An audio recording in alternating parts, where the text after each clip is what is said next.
semble paraître la beauté du paysage, comme le miroir de ton lac ventral.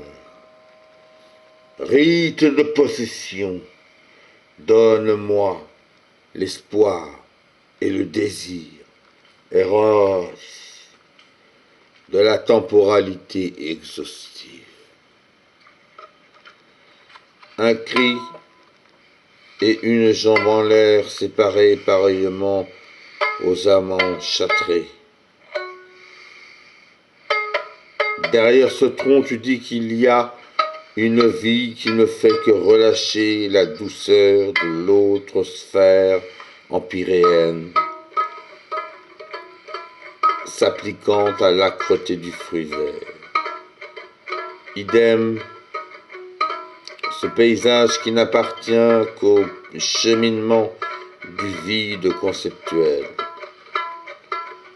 À ce paysage, il ne lui appartient aussi que les cristaux électroniques, telle la voie lunaire aux éclats de rires abdominaux.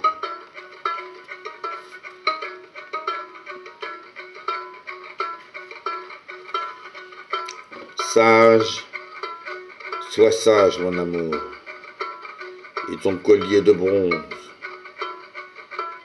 se trace devant ce coucher du soleil, un torse qui a du mal à se traîner davantage, parce que la souffrance assidue le trouble tel un geste déshérité.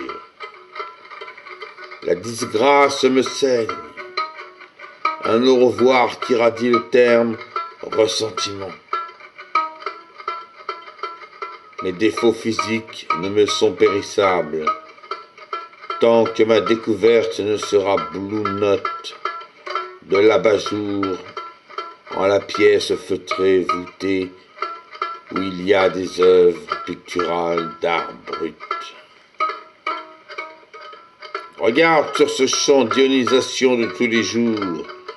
Regarde comme la végétation de cet être végétal dans le lointain, debout sur cette terre de cristaux, de roches, contient de lourds segments de vie entre ses bras d'air.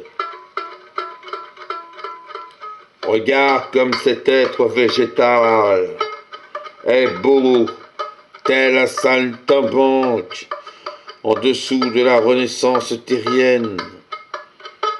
Musique parfaite, interethnique de ta pensée.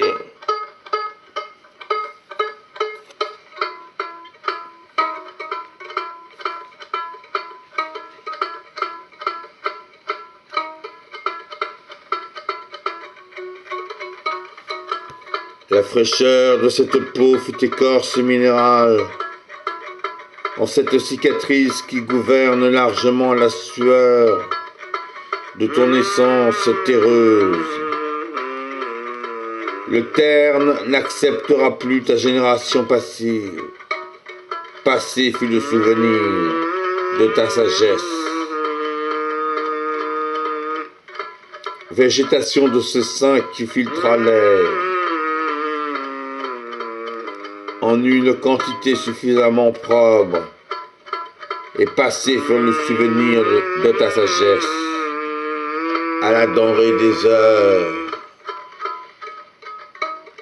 Pourquoi as-tu pris le soin de prendre la liberté d'expression alors que dur comme roc est ton langage?